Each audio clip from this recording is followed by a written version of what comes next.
अस्सलाम वालेकुम। फैसलाबाद घर घर ईद खुसूसी ट्रांसमिशन सिटी 41 की जारी है। आपको ईद मुबारक। बहुत बहुत दोबारा से ईद के इस तसलसल को लेकर चले। हमारे मुख्तलिफ एंकर्स हैं, मुख्तलिफ शख्सियात फैसलाबाद की जो हैं उनके साथ ईद की खुशियों को दोबारा करें। छोटी ईद है, मीठी ईद है और बड़ी खुशियाँ और बच्चों की ईद है, ईदी वाली ईद है। तो हर कोई मुनफिद अंदाज में ईद उल फितर अदा करने के बाद अब ईद की खुशियों को दोबारा करने के लिए कोई तो किसी के घर मेहमान जा रहा है, तो कोई मेहमानों को रिसीव कर रहा है, मिठाइयाँ तकसीम की जा रही हैं, मीठी ईद को दोबारा किया जा रहा है। हम आज जिस घर पे पहुँचे, क्योंकि घर घर ईद में मैं घर घर जा रहा हूँ और ईद की खुशियाँ दिखा रहा हूँ कि फैसलाबाद के मारूफ जो लोग हैं वो ईद कैसे मनाते हैं। तो आज जिस घर में हम आए, जो मेहमान हमारे हैं, बल्कि मैं मेहमान हूँ जो मेज़बान है और जिनके पास हम ईद मनाने आए हैं, वो हैं अतिया अमार साहिबा, एडिशनल कमिश्नर हैं फेडरल बोर्ड ऑफ रेवेन्यू की। बहुत शुक्रिया आपका और ईद मुबारक। खैर मुबारक आपको भी। कैसे, बल्कि मैं सबसे पहले नन्ही सी कलियाँ मौजूद हैं, हमारी गुड़िया मौजूद है, उनसे बात करेंगे। अस्सलाम वालेकुम। वालेकुम अस्सलाम। क्या नाम है आपका? नूरिश समद। नूरिश समद, बहुत बहुत ईद मुबारक। चलिए कोई बात नहीं, आपका नाम क्या? आप जरा माइक ले लो। मेरा नाम अबीरा समद है। आपको भी ईद मुबारक। खैर मुबारक। चलिए मैं पहले अतिया साहिबा से गुफ्तगू का आगाज़ करूँगा, फिर नूरिश की तरफ बढ़ूँगा। अच्छा, छोटी ईद, बड़ी खुशियाँ, बिलाशुबा ये बच्चों की ईद होती है, ईदी वाली ईद होती है और ख़वातीन के लिए तो बड़ी ख़ास होती है। मेहंदी लगवाना, चूड़ियाँ ख़रीदना। बिलाशुबा फैसलाबाद के लोग ये जानना चाहेंगे, FBR के टैक्सेस कलेक्शन टारगेट से एक अलग चैप्टर है, लेकिन अगर मामूल की ज़िंदगी के अंदर आएँ तो छोटी ईद को आप कैसे मनाती हैं? बेसिकली मतलब नो डाउट कि हम लोग एज अ वर्किंग वुमन हर टाइम जो है अपने प्रोफेशन में बिजी रहते हैं, but end of the day हम एक नॉर्मल ह्यूमन बीइंग है। हम भी उसी तरह ही ईद मनाते हैं जिस तरह आप लोग मतलब मनाते हैं या कोई हाउसवाइफ मनाती होगी। डेफिनेटली इसी तरह हम लोग गेस्ट्स को मतलब इनवाइट करते हैं, घर पे खाने भी पकाते हैं और बच्चों के साथ जो है फुल एंजॉय करते हैं।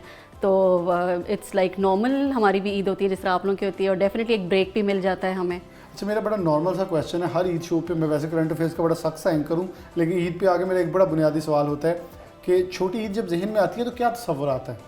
तस्वर ये मतलब एक हैप्पीनेस है बेसिकली, और मेहंदी चूड़ियाँ, मतलब क्योंकि मेरी बेटियाँ हैं और मैं खुद भी जब छोटी थी तो मैं ज़्यादा मतलब इसमें एक्साइटेड होते थे हम लोग कि जी अब नए कपड़े हैं, चूड़ियाँ, मेहंदी लगाना, मीट करना अपने रिलेटिव से, फ्रेंड्स से। बेसिकली यही है हमारे माइंड में जो आता है ईद के लिए। नूरिश, आप कौन सी क्लास में हो? 1T। 1 क्लास में। तो सब्जेक्ट कौन सा फेवरेट है? क्या सब्जेक्ट कौन सा फेवरेट है आपका? मैथ। मैथ? वो तो मुश्किल सब्जेक्ट नहीं। तो ईदी कितनी अच्छी कर लेती हो? क्योंकि मैथ के अंदर तो आपका वो कैलकुलेशन बड़ी अच्छी होगी। कितनी ईदी लेती हो? पता नहीं। क्यों ईदी नहीं लेती? लेती हूँ। कितनी की लेती हो? मामा से कितनी लेनी होती है? जितनी दे दें, या कोई आपकी अपनी होती है रिक्वेस्ट भी कि इतनी मुझे दें? जितनी दे दें। जितनी दे दें। तो ईदी से फिर क्या करती हो? सेविंग करती हो या कोई चीज़ खरीदती हो? सेविंग। तो कितनी सेविंग हो गई अभी तक?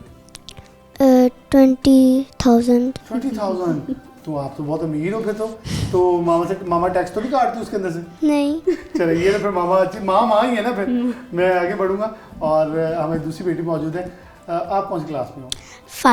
5 क्लास में। आपका फेवरेट सब्जेक्ट कौन सा? मैथ आपका मैथ है और साइंस दोनों। तो क्या बनना चाहोगी आगे जाके?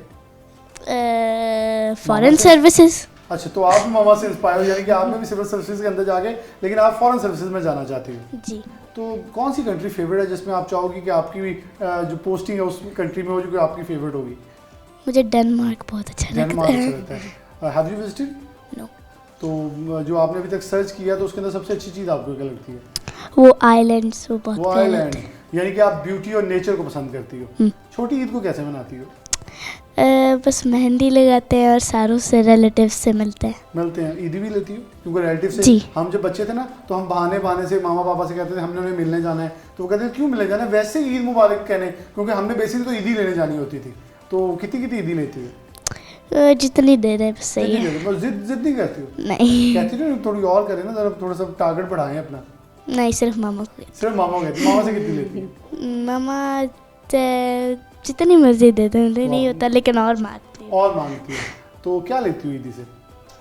कुछ नहीं, मम्मा को वापस दे देते। मामा को ये इन्वेस्टमेंट, यानी कि ये माँ यहाँ वहाँ वही जो उन्होंने कहा ना हम भी आपकी तरह ईद मनाते, तो यहाँ साबित हो गया कि मामा वैसे कहती हैं। तो ईद पे खाती क्यों? मामा का लजानिया। मामा का लजानिया, यानी कि मामा कुकिंग में अच्छी हैं।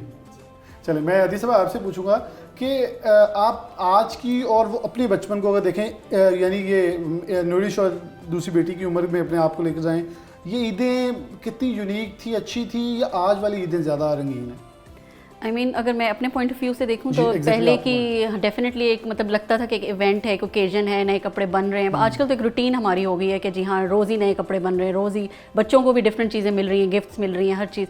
वो एक्साइटमेंट इनमें मैंने देखी है कि अक्सर नहीं होती जो हमारे में होती थी। डिफरेंस है। और डेफिनेटली जिस तरह हम लोग ईद कार्ड्स बनाते थे, गिफ्ट्स देते थे, वो ट्रेंड भी थोड़ा कम हो गया। अब बस यही है कि जी ईद ही दे दी। ईद कार्ड्स भी अब कोई नहीं उस तरह से बनाता। अच्छा, आपको नहीं लगता कि पहले लोग थोड़ी सी हम थोड़ी सी अपने आप को वो तकलीफ नहीं बल्कि उस मोहब्बत बांटने के लिए थोड़ा सा अपने आप को जहमत गवारा करते थे, शॉप पे जाना, कार्ड सेलेक्ट करना, उसके साथ कुछ चीज़ें, चूड़ियों का वो एक बनाना बॉक्स, अगले घर दे के आना। बिल्कुल 5 साल बाद वो मोबाइल कॉल पे चले गया, लेकिन अनफॉर्चुनेटली अब सिंगल मैसेज पे चल गया, वो भी सिलेक्ट ऑल। हाँ जी, एग्जैक्टली, बिल्कुल आपने बिल्कुल सही बात की है, यही बात है। तो वो फीलिंग्स और वो जो था ना, वो कम हो गया अब डेफिनेटली पहले से। लेकिन अगर if I talk about my children, तो इनके लिए तो उसी तरह ही, मतलब ये एक्साइटेड फॉर ईद, क्योंकि इन्होंने कज़न से मिलना है और कहीं जाना है, तो इस वजह से वो तो इक्वली, और इनको ईदी मिलनी है, इनके लिए है एक्साइटमेंट। तो आपने ये जो अपनी ईदें बचपन की गुजारी हैं, वो जॉइंट फैमिली में गुजारी हैं या सिंगल फैमिली के अंदर?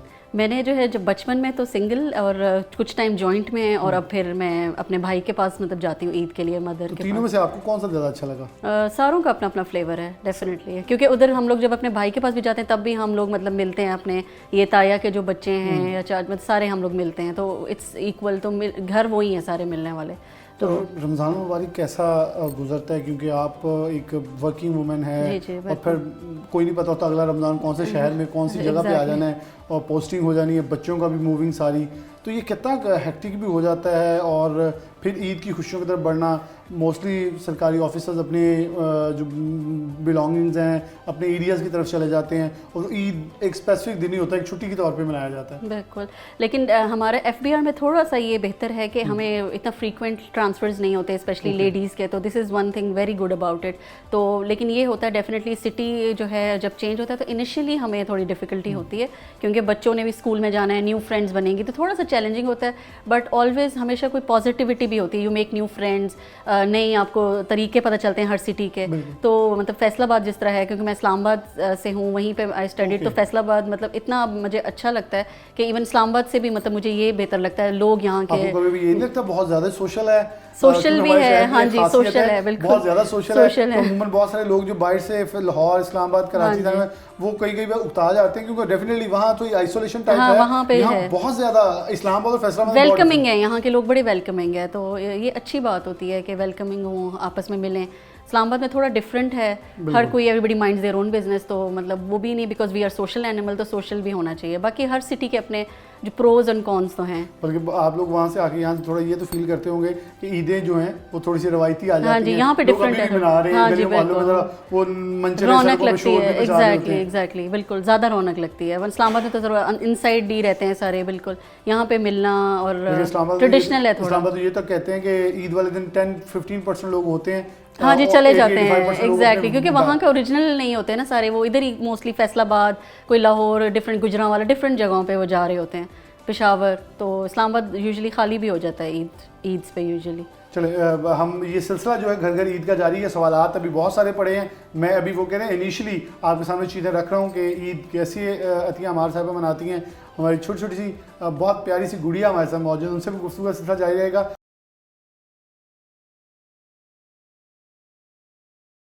वेलकम बैक नाज़रीन, दोबारा से प्रोग्राम के अंदर खुशामदीद कहते हैं। घर घर ईद का ये सेशन जो है हमारा जारी है, मुनफरद चीज़ें आपको दिखा रहे हैं, और ख़ास तौर पर जब लोग FBR से डरते हैं कि FBR टैक्स देना पड़ेगा और एक नोटिस आ जाए तो लोग अच्छे लोग जो हैं खड़े कांपने लगते हैं।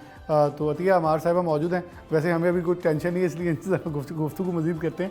अच्छा, ये भी एक है, वैसे आपको कैसा लगता है कि जब लोग आपको इस अगर मतलब कहीं आप जा रही हैं तो किसी को ये पता चल जाता है कि FBR की एक ऑफिसर हैं, तो फिर लोगों का रिस्पॉन्स कैसा होता है? रिस्पॉन्स जो है अच्छा भी होता है, लेकिन हाँ डरते हैं बिल्कुल, डेफिनेटली। मतलब वो हमें यही कहते हैं कि, और कई दफ़ा वो डिफरेंट भी होता है, नेगेटिव भी होता है फीडबैक उनका कि जी ये क्यों नहीं हो रहा, वो क्यों नहीं हो रहा, डिफरेंट होता है। लेकिन ये कि रिस्पेक्ट करते हैं लोग व्हेन दे नो कि आप सिविल सर्वेंट हो, तो ये अच्छी बात है कि लोग इस तरह मतलब करते हैं।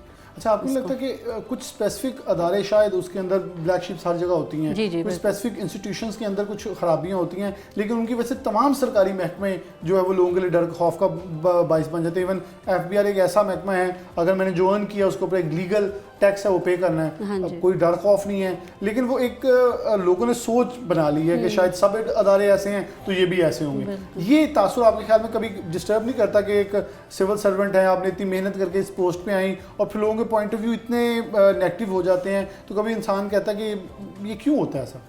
बेसिकली जो पब्लिक है ना, उनको रियलिटी ऑन ग्राउंड पता ही नहीं होता, बिकॉज हम तो अपनी ड्यूटी कर रहे हैं एज अ गवर्नमेंट सर्वेंट, और हमारे अनफॉर्चुनेटली लोगों को मतलब टैक्स लगता है कि कोई जुल्म हो रहा है, हालांकि एवरी डेवलप्ड सोसाइटी वो टैक्स पे करती है। और I think grass root level starting से स्कूल से बच्चों को मतलब ये अवेयरनेस क्रिएट करनी चाहिए कि अगर आप एक टैक्स पे करोगे तो आप गुड सिटीज़न हो। तो इसकी बहुत ज़्यादा ज़रूरत है। जब वो एक कॉन्सेप्ट चेंज हो जाएगा और लोगों का जो है ट्रस्ट डेफिसिट बहुत ज़्यादा है, अगर ट्रस्ट डेवलप होगा, उनको पता होगा जी हमारा टैक्स का पैसा जो है लग रहा है अच्छी जगहों पे हमारी उसके लिए बेहतरी के लिए, तो आई थिंक ये बेहतर हो जाएगा इमेज आहिस्ता।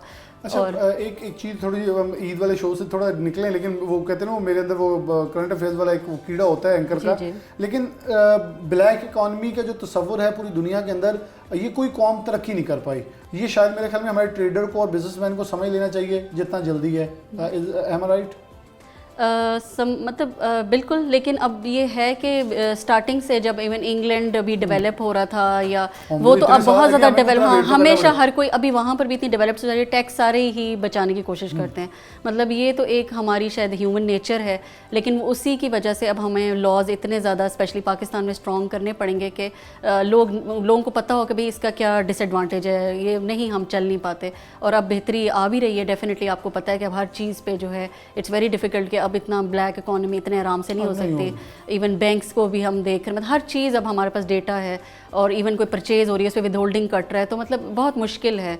तो ट्रेडर्स को हाँ डेफिनेटली एक्सेप्ट करना चाहिए अब ये, और करते भी हैं, और उनको पता भी है कि हमें अब करना पड़ेगा ये। तो ईद की तरफ आएँ तो जो ईद की शॉपिंग में आपको क्या फेवरेट है आपका, जो खुद खरीदती हैं, वालदा ले आती हैं, ये कैसे उसे मैनेज करती हैं, या इसके लिए स्पेशल कि औरत का अगर शौक देखें तो इसके लिए तो हर औरत टाइम ज़रूर निकालती है? हाँ नहीं डेफिनेटली ये तो है, बिल्कुल। मैं शॉपिंग बच्चों की भी अपनी भी खुद ही करती हूँ, और अपनी पसंद से जो चीज़ें होती हैं, फिर मैचिंग का हमें होता है डेफिनेटली।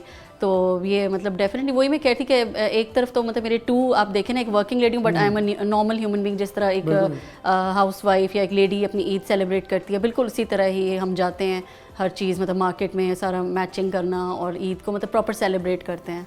तो FBI के ऑफिसर होने के नाते कोई डिस्काउंट भी मिल जाता है या नहीं, बताती नहीं है? नहीं मैं नहीं बताती। ये डर के बारे में देगी ना मुझे, आपको देनी नहीं। हाँ नहीं बताती, बिल्कुल मैं अगेंस्ट हूँ इसके, कि मैं चाहती भी नहीं कि किसको मुझे एक्स्ट्रा कोई प्रोटोकॉल दे। कभी ये होता है जर्नलिस्ट, हमें भी कभी भी आदत पड़ जाती है कि POS खोल के चेक करेंगे आया टैक्स पे करते हैं, नहीं वो मैं खुद चेक कर लेती हूँ, लेकिन मैं ज़्यादा नहीं वो उस तरह से कहती नहीं हूँ किसी को। लेकिन वो हमारे हम लोग अक्सर इनवॉइसेस रख लेते हैं, फिर हम अपना जो हमारा एक्शन है वो हम मतलब कर लेते हैं। ये बड़ी एक अच्छी है कि आप एक तो शॉपिंग भी कर लेते हैं, दूसरा एक चेक रहता है, ताकि अगर मुतलका कोई भी ऑफिसर वहाँ लूप होल छोड़ा है तो आप उसे कवर करके देख सकते हैं कि यहाँ कोई लोगों के साथ चोरी। एग्जैक्टली, हाँ तो वो एक हम टैक्स ऑफिसर हमेशा ही रहते हैं, ये तो मैं एग्री करती हूँ, हमेशा वो हम करते हैं। ये जैसे एक मॉनिटरिंग चल रही होती है। जैसे जस्टिस जो होता है वो गाड़ी में पार्किंग में कहीं भी बैठ कर कोई फैसला लिख दे तो वो जस्टिस ही है, वो जज ही है। तो ऐसे जो ऑफिसर है उसकी जो आंख है, जैसे हम सड़क किनारे जा रहे हों तो लोग बड़े आराम से गुजर रहे होंगे, लेकिन हमारी आंख होती है इसमें से खबर कौन सी है, ये खबर बनती है लोग खड़े क्यों हैं यहाँ। तो वो एक जो आपकी बेसिकली जिबिल्लत होती है,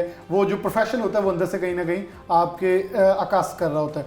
मैं दोबारा से नूरिश की तरफ बढ़ूंगा, माइक लो जरा। खानों में क्या पसंद है आपको? फूडी हो क्या? फूड कौन सा खाती हो ज़्यादा? पता नहीं, फ्राइज ज़्यादातर खाती हूँ। फ्राइज ज़्यादा खाती? बर्गर पसंद है? नहीं ज़्यादा नहीं। पिज़्ज़ा पसंद है जी। तो कौन सा फ्लेवर पसंद है आपको पिज़्ज़ा के अंदर? फजीता। तो कितना खा लेती हो? 1-2 स्लाइस पूरा पिज़्ज़ा खा लेती हो? 2 तो मतलब फुल कितने वीक में कितनी बार खाती हो? पता नहीं, कभी कभी खाते हैं। कभी खाती हो। तो ईद के ऊपर भी पिज़्ज़े की डिमांड करती हो मामा से? नहीं। हाँ तो बिरयानी भी खा लेती हो? हाँ। पसंद है? चिकन वगैरह? चिकन नहीं खाती, मतलब बोटी नहीं खानी, सिर्फ राइस। तो चपाती के साथ अगर कोई सालन पसंद हो तो कौन सा आपको वेजिटेबल पसंद है?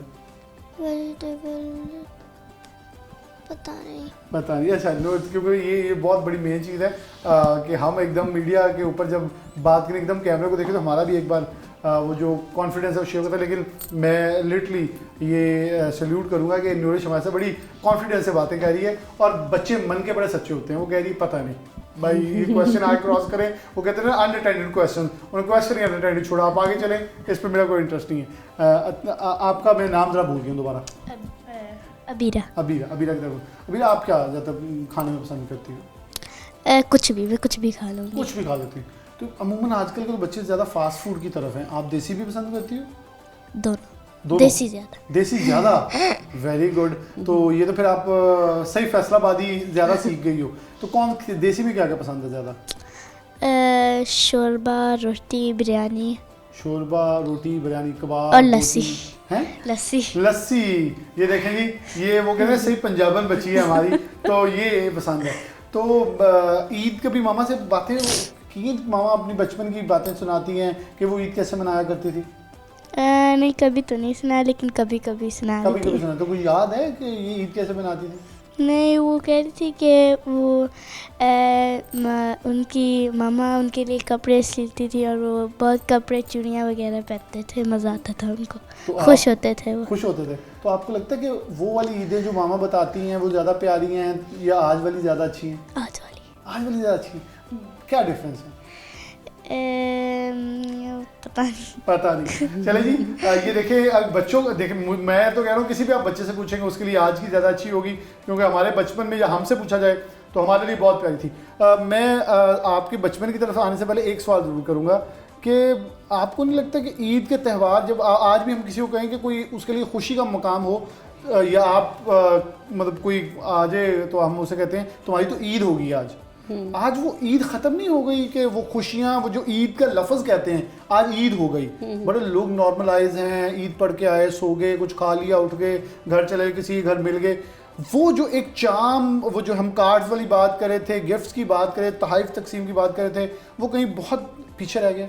हाँ जी, थोड़ा सा हो तो गया, अब एक नॉर्मल सा है मुझे तो लगता है, क्योंकि normal पहले है। हाँ इवन शॉपिंग का भी आप देख लें, मतलब इवन मैं अपने बचपन में भी तो ईद पे मतलब हम लोग लेते थे कपड़े या फिर रेयर होता था। अब तो यूजुअली सेल्स लग रही है, हम लोग ले रहे हैं और मतलब हर कोई इसी तरह ले रहा है, कोई वो नहीं इतना स्पेशल नहीं फील होता। ईद बाजार होते थे। हाँ जी, ईद बाजार, चूड़ियाँ होती थी, स्टॉल्स। मैं प्रोग्राम में पहले भी डिस्कस एक दिन कर रहा था कि वो ठप्पे लगाने वाली ख़वातीन आती थी, वो पूरा एक डिज़ाइन थी मेहंदी का, वो लगाया जाता था, उनकी आवाज़ें, वो सब कुछ बड़ा मुनफिद था रमज़ान के अंदर, और वो लगता था कि ईद आई है, एक रमज़ान के बाद ईद आई है। हाँ जी, नेबर्स इकट्ठे हो जाते थे, हम सारी लड़कियाँ मेहंदी लगाते थे, म्यूज़िक चलाते थे, मतलब एक डिफरेंट होता था। अब बिल्कुल डिफरेंट है, अब कोई अवेलेबल नहीं होता, ज़रा हर किसी की अपनी मसरूफियत होती है, तो इस लिहाज से काफ़ी चेंजेस आ गई हैं। ये बड़ी चेंजेस हैं। और पाकिस्तान के अंदर ईद मनाने के लिए, हमारे इन त्यौहार मनाने के लिए जो ओवरसीज़ पाकिस्तानी वो आया करते थे, आज ये रवाज कहीं महदूद होता जा रहा है। लोग यहाँ से बैरून मुल्क जा रहे हैं कि अपने उन अजीज़ों के पास जाके ईद करेंगे, वो यहाँ आने के बजाय। ये बड़ी एक डिफरेंट मुझे साइकोलॉजी लगती है कि हम कहीं ना कहीं अपनी उन बुनियादों को, उन नॉर्म्स, ट्रेडिशन, वैल्यूज़ को भूलते जा रहे हैं जो तस्वीरों में शायद क्लिक के अंदर महफूज होकर रह गई हैं। आज हमें अगर फैमिली सिस्टम को देखना है तो दोबारा वहीं जाना होगा, ताकि वो खुशियाँ, वो बड़ों के अंदर बैठना, उनसे बातें सीखना, उनके साथ खुशियाँ मनाना, वो एक नोट मिलता था, ऐसे लगता था पूरी दुनिया हमें जीत ली आज। और वो एक नोट भी निकाल के देते, दूसरे का तसव्वुर नहीं होता था, क्योंकि वो इतनी बरकत वाला नोट था कि वो ख़त्म नहीं होता था। वेलकम बैक नाज़रीन, दोबारा से प्रोग्राम के अंदर खुशामदीद कहते हैं। घर घर ईद, छोटी ईद है, मीठी ईद है, ईदी वाली ईद है और खुशियों भरी ईद है। खुशियाँ मनाएं, जहाँ आज बहुत महदूद हो गई हैं खुशियाँ, हम भूले से अगर तलाश करें तो नहीं मिलती। तो इसलिए अपने इर्द गिर्द देखें, स्ट्रेस, साइकोलॉजिकल प्रॉब्लम, मौशी मुश्किलात इतनी बढ़ चुकी हैं कि हर कोई परेशानी में डूबा नज़र आता है। घरों के अंदर बहुत सारे मसाइल हैं, सतह गुर्बत बढ़ती हुई नज़र आती है। तो वहाँ ये त्यौहार जो हैं, हमें लम्हात मिलते हैं कि हम मुस्कुराएं। हम ये थेरेपी है बेसिकली, ये अल्लाह की तरफ से नेमत है अपने बंदों के लिए कि जिन्होंने पूरे माह सियाम के अंदर क़याम किया, रोज़े रखे और भूख बर्दाश्त की, उन मज़दूरों को ये उनकी उजरत मिलती है ईद की शक्ल में। अतीया साहब मौजूद हैं, उनकी वालदा ने हमें ज्वाइन किया है, बहुत बहुत शुक्रिया आपका। वालेकुम सलाम, खैर मुबारक। कैसा, आपसे अगर सवाल करें कि आज की ईदें कैसी हैं और ईद क्या हुआ करती थी, ज़रा उस पर। हाँ, अल्हम्दुलिल्लाह आज भी अच्छी ईदें हो रही हैं, लेकिन डेफिनेटली आप पुराने टाइम पे चले जाएं, जो हमारा टाइम था उस वक्त वाकई में एक ईद का त्यौहार होता था और मैं साल में एक दफ़ा ईद के मौके पे ही सूट बन के मिलता था और हम बड़ा खुश होते थे। आज की ईदें जो है ना वो हर रोज़ हम एक ईद ही मना रहे होते हैं, तो इसलिए वो इतना हमें फ़र्क नज़र नहीं आता और बस एक छुट्टी है, हर कोई भाग रहा होता है, हमें छुट्टी गुजारने को मिल रही है। लेकिन उस वक्त था बाकायदा चूड़ियों वाली आती थी, वो घर पे हमें चूड़ियाँ पहनाती थी, हम मेहंदी वो दूसरी वाली लगा के वो टोकरे में चूड़ियाँ लेके आते थे बिल्कुल। और अपने घर में या बाहर सड़क पे उस सुकून वाली सड़कें थी ना, ये वाला नहीं था हाल। तो उसमें फिर हम गोल गोल घूम रहे होते थे, हम कहते थे टांगे की सवारी। हाँ जी, वो बड़ा मजा आता था। गांव देहात के अंदर मेले ठेले, बल्कि शहरों के अंदर मेले ठेले होते थे, वहाँ जलेबी निकली है, पकौड़े हैं, समोसे हैं, वो एक पूरा त्यौहार था। बिल्कुल। और मिठाई की दुकानों बाकायदा सजती थी, चांदी के वर्क लगते थे, जब मिठाई लेने जाते थे वो बाकायदा गिफ्ट पैक में पैक करके देते थे। आजकल कोई रेस्पेक्ट नहीं है कस्टमर की, मैं इस चीज़ को बहुत मिस करती हूँ। और उस बात पे मेरे बच्चे खुद इस बात पे मुझे रोकते हैं कि अम्मी आप उस टाइम को क्यों याद करती हैं। आजकल कस्टमर की कोई रेस्पेक्ट नहीं है, सच्ची में बात बता रही हूँ, जहाँ पर भी जाएं। और बरकत भी नहीं है, बरकत इसीलिए वो खत्म हो गई। फिर हम वो घर में जो खाने बनते थे, मिठाइयाँ होती थी, और फिर सब ईद पढ़ के जब आते थे, हमारे वालिद साहब बड़े थे, हमारे दादा दादी हमारे साथ हो, तो सारे रिश्तेदार आते थे ईद पढ़ के, कब्रिस्तान से होके दुआ करके फिर आते थे, हमसे ईद मिलते थे। फिर हम मिठाइयाँ और कबाब और वो उस वक्त ये चीज़ें नहीं होती थी, समोसे पकोड़े ये नहीं होती थी, बाकायदा घर में एक चीज़ बनती थी। और उसके बाद फिर हम बच्चे तैयार होते थे, ईदी मिले तो अल्लाह बख्शे मेरे वालिद साहब मुझे 1 रुपया ईदी देते थे। ये मैं पहले कह के हटाऊं कि एक नोट की जो वैल्यू थी कि खा के आप उसे खत्म कर लें, फिर कुछ चवानियाँ बच जाती थी। तो आज हजारों ईदी लेके बच्चे कहने कम पड़ गई। बिल्कुल बिल्कुल। तो ये बस फ़र्क है आज की ईदों में और वो। आजकल हम माशाल्लाह हर रोज़ हर चीज़ खा रहे होते हैं। अच्छा, आपको नहीं लगता कि वो जो ईद हम कहते हैं कि ईद मनाना, पहले हमें ख्वाहिश होती थी कि ईद आएगी, मैं अपने अजीज़ों कारीब के घर जाएंगे, बल्कि घर साथ ही होता था, लेकिन एक दोबारा तैयार होकर मिलने का कज़न साथ। आज लोग अवॉइड करते हैं कि मोबाइल बंद करके सो जाऊं, हाँ, इस छुट्टी पे नींद पूरी कर ली। बिल्कुल। और बहुत सारे लोग तो ये बदनसीबी है कि जाओ ना अगर गलती से तो बदहाल बुरे हाल में बस आराम कर रहे होते हैं, और जब जाना हो बाहर तो फिर तैयार हो रहे होते हैं। मेहमान को रहमत समझा जाता था, जबकि मेहमान आया कुछ पकाओ और जल्दी जल्दी पका लो। हमने अपने घरों से ये सीखा है, सुबह सुबह उठो, घर को सजाओ, बेडशीट चेंज करो, तैयार हो जाओ, सारे आएंगे ईद मिलने।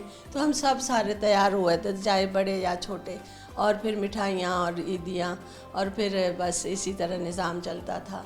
बिल्कुल जी, मैं ये बड़ी प्यारी अतिया साहब, ये देखिए, ये मैं मिस कर रहा था गुफ्तगू।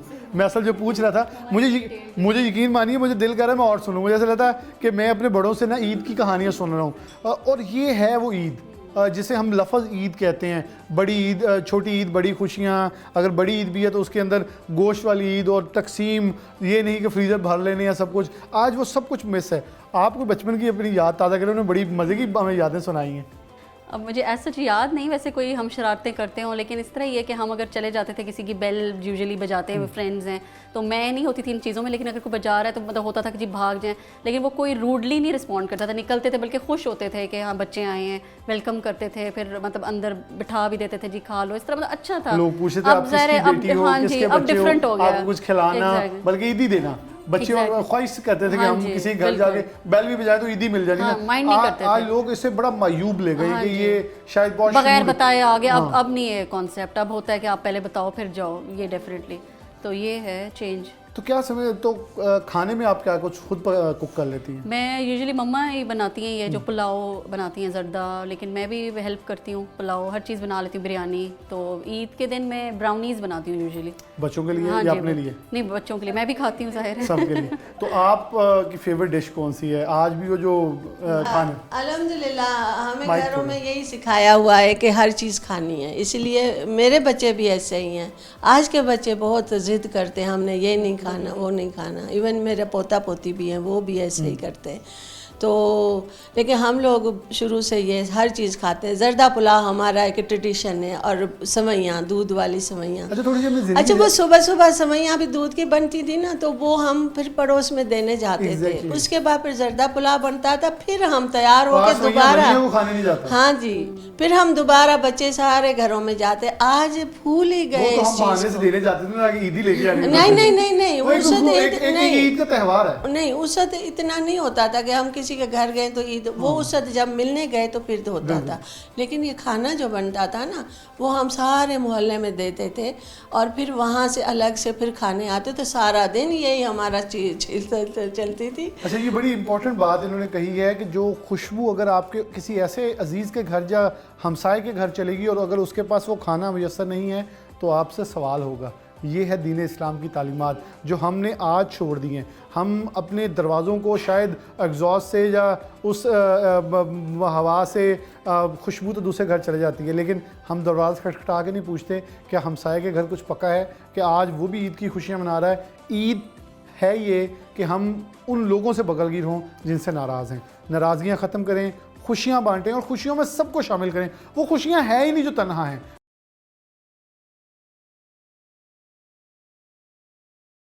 वेलकम बैक नाज़रीन, दोबारा से प्रोग्राम के अंदर खुशामदीद कहते हैं। घर घर ईद है, आखिरी सेगमेंट की तरफ बढ़े हैं तो बड़ी ही ख़ास खुशियाँ हैं। मीठी ईद है और अब वो कहते हैं रमज़ान का तड़का बाद में भी हमें नज़र आ रहा होता है। तो मैं सबसे पहले वालदा मौजूद है, उन्हीं की तरफ बढ़ूँगा क्योंकि हमें बड़ी मज़े की बातें सुनाई हैं।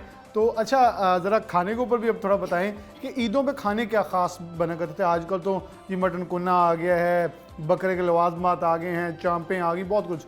तब एक ट्रेडिशनल हमारी डिशेस क्या चला करती थी ज़्यादा? तब बस यही था, हम सबसे पहले सुबह को जो होता था ना, जब हमारे सारे रिलेटिव्स आते थे, फूफी के बच्चे, चाचा मामे के, तो वो उस वक्त भुना हुआ गोश्त निकाल लेते थे।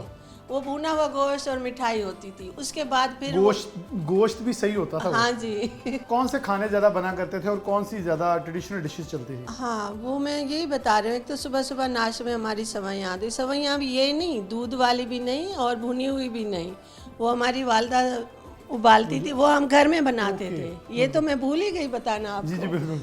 कि वो बाकायदा आटा गूंदा जाता था और मशीन लगती तो थी। अब वो मिलती भी नहीं है। और उनका इतना था, मुझे आज भी याद है कि आज से 2-3 माह पहले को हमारे घर में बीमार था तो वालदा ने स्पेशल वो कहीं से मंगवाई थी और कहा था कि ये खाने से बेकायदा अंदर के जो चेस्ट इन्फेक्शन था खत्म होते हैं। बिल्कुल सही, वो इतनी अच्छी होती है। हाँ जी, हाँ जी। तो वो हमारी दादी बैठ के वो आटा डालती थी और काट काट के डालती वो लंबे, हाँ जी, चारपाई पे डालती। और हम बच्चे जो है ना, वो चारपाई के ऊपर बैठ जाते थे ताकि मशीन हिले ना। ठीक हो गया। तो वो फिर ये भी एक हमारे उस रोज़ों के दिनों में त्यौहार एक बन जाता था और बाकायदा चारपाइयों पे चादरें बिछ के वो सवैयाँ। अच्छा, ये भी वैसे बड़ी हैरत की बात है कि पूरा दिन ख़वातीन काम करती थी और बड़ी वो हेल्दी थी। आज वो जो सवैयाँ बनी बनाई मिल गई, हर चीज़ रेडीमेड मिल गई, और अगर हम किसी से पूछें, वो मर्द हो औरत अपार्ट, किसी से भी, हम बिजी हैं, बिल्कुल। ये वक्त पता नहीं कहाँ चले गए। आप हमारे घर आए, टाइम ही नहीं मिलता, बिजी। हालांकि 4-4, 5-5 नौकर रखे हैं, फिर भी बिजी है। तो ये बस होता था। उसके बाद ये था कि भुना हुआ गोश्त काफ़ी सारा भूनता था। तो वो जब हमारे सारे रिश्तेदार आते सारे मेल्स थे, लेडीज़ नहीं होती थी उसमें। तो वो फिर उस भुना हुआ गोश्त, मिठाई और ये सवैयाँ वगैरह। उसके बाद बस वो खा पी के हर कोई अपने घर चला जाता था। फिर जो भी उन्होंने अपने घरों में किया, उसके बाद फिर हमारे खाने बनते थे। जर्दा पुलाव मेन डिश हमारी ये होती थी, साथ में सालन, वो भी गोश्त का, क्योंकि ईद मुर्गी तो हमें, मैं कहती हूँ, हमें कभी मेहमान आता था ना तो देसी मुर्गी कटती थी और हम सब खाते थे। ये रोज़ रोज़ मुर्गियाँ हमें नहीं मिलती थी। और हमारा मेन्यू होता था बाकायदा हफ्ते का ना, तो किस दिन क्या पकना है। तो इसी तरह ईद पे भी हमारी मुर्गी नहीं होती में वो देसी मुर्गी के बराबर जी। तो बस यही होती थी और बस आपका ये सिलसिला होता था। और इसके बाद फिर कहीं से आ गया, वो भी जर्दा पुलाव या सवैयाँ भुनी हुई, कोई दूध वाली, इस तरह से। बड़ा अच्छा लगा मुझे सुन के। आपकी नवासी को लस्सी पसंद है, वो भी बता रही थी मुझे। तो मतलब वो ट्रेडिशन आगे फॉलो हो रही है और कन्वर्ट भी हो रही है। जी जी जी। तो बस ये है बेटा, अपना हमने वो पुरानी सारी चीज़ें छोड़ दी हैं। सब कुछ घर में बनता था, अब हर चीज़ बाहर से आती है। अच्छा, मैं आपकी तरफ बढ़ूँगा ऑन द वेरी लास्ट, आखिरी मिनट्स की तरफ बढ़ते हुए। स्पेशल खाने के लिए को फरमाइश भी करती हैं कि ये बने और ईद वाले दिन ये खाने का दिल करता है, या रूटीन ऑफ लाइफ पे जो आ जाए बस ठीक है? नहीं नहीं, स्पेशल ये जिस तरह है जर्दा पुलाव होता है, कबाब होते हैं, तो बिरयानी मतलब स्पेशली रिक्वेस्ट करके हम सबको यही होता है कि मम्मा के हाथ का हम लोग तो खाएं। आप भी चिकन के ऊपर हाथ महदूद रखती हैं या मटन बीफ भी सब नहीं, कुछ? मैं खा लेती हूँ, मैं हर चीज़ खा लेती हूँ, तो मुझे नहीं है। आपको लगता है कि बच्चों को भी फूडी होना चाहिए आज के? बच्चों आपके को- पैगाम भी क्या होगा कि वालिदैन, क्योंकि आप दो बेटियों को इस वक्त परवरिश कर रही जी, हैं, जी। तो माओं के लिए क्या पैगाम होगा कि बच्चियों की परवरिश तरबियत के लिए क्या किया जाए कि वो एक बेहतर और रोशन मुस्तकबिल की तरफ बढ़ सकें और महफूज मुस्तकबिल की तरफ? आई थिंक सबसे इंपॉर्टेंट है, इनको मैं यही सिखाती हूँ कि हम्बल रहें, बेशक अल्लाह ने सब कुछ दिया, शुक्र करें, इट्स वेरी इंपॉर्टेंट, और किसी एरोगेंस में ना पड़ें, क्योंकि जो फैसिलिटीज़ अब बच्चों को अवेलेबल हैं वो मुझे अपने चाइल्डहुड में नहीं थी, और मैंने बड़ी मेहनत करके इस जगह पे हम पहुँचे हैं। तो अब हम जब अपने बच्चों को हर फैसिलिटी दे देते हैं तो वो उनमें वो मेहनत का जज्बा ख़त्म हो जाता है। मैं तो But कह रहा ये हूँ मैं- अभी आंटी हमें बता रही थी कि वो हाथ से सवैयाँ निकालने का, आप किसी बच्चे से पूछें वो कहेगा है इतना, इसको ना एक लफ्ज़ बोल दिया जाता है पेंडू। मेरे ख्याल में मेरे लिए शर्म का मुकाम है, क्योंकि हम मेजॉरिटी जो है वो गांव देहात में उसे हम पेंडू कहते हैं और शहरों को हम सुपीरियर कर देते हैं। इवन हमें उन्हें सुपीरियर करना चाहिए कि वहाँ से जहाँ हमारी आज भी जनास आ रही है, ज़राअत जहाँ पैदावार है, उनको हम पीछे कर देते हैं और दूसरों को आगे कर देते हैं। ये ज़रूरी है बच्चों के अंदर चीज़ों को लेके हाँ आना। जी, बिल्कुल डेफिनेटली। लेकिन अब ये भी है ना कि वर्किंग लेडीज़ बहुत हो गई हैं, तो अब कहाँ घर में सवैयाँ बन सकती हैं, पहले डिफरेंट था सारा स्ट्रक्चर ही। तो ये भी एक आई थिंक एस्पेक्ट हो सकता है। बाकी डेफिनेटली वो घर की चीज़ें प्योर होती हैं, साफ़ होती हैं, इसी वजह से अब बीमारियाँ भी ज़्यादा होती जा रही हैं। चलिए, बहुत शुक्रिया आपका। हाँ जी, thank you so हमारे much। साथ मौजूद थी उनकी वालदा और दो बड़ी प्यारी सी गुड़िया हमारे साथ मौजूद थी। आप सबको एक बार दोबारा से ईद मुबारक हो, ईद की खुशियों को दोबारा करें। हम अब खाने के ऊपर जो है आप हाथ साफ करेंगे, आप अपने अपने किचन का रुख करें और कुछ अच्छा बनाएं और बना के अपने फिर से पैगाम ये प्यारों से बांटें। जैसे आंटी ने बड़ा प्यारा मैसेज दिया कि आपके हमसाए हैं, और ये मैं नहीं या ये नहीं कह रही, हमारे दीन इस्लाम ने नबी आखिर ज़ुबान सल्लल्लाहु अलैहि वसल्लम ने फरमाया 40 दाएं 40 बाएं 40 सामने 40 पीछे, ये घरों का मुतय्यन किया। अगर कोई भूखा होगा तो खुशियाँ आपकी नहीं होंगी, वो हमारे लिए भी मसनूई खुशियाँ। इसीलिए बरकतें और खुशियाँ महदूद हो गई हैं कि हमने खुशियाँ बांटना थी जिनके साथ, उनको दूर कर दिया। नाराज़गियाँ ख़त्म कीजिए। ये दिन इसलिए आया है कि अपने प्यारों से मिलें और ईद की खुशियों को दोबारा करके इस दिन के असल हक़ को अदा करें। प्रोग्राम आपके साथ जारी रहेगा, लेकिन मुझे इजाज़त दीजिए। अल्लाह हाफ़िज़।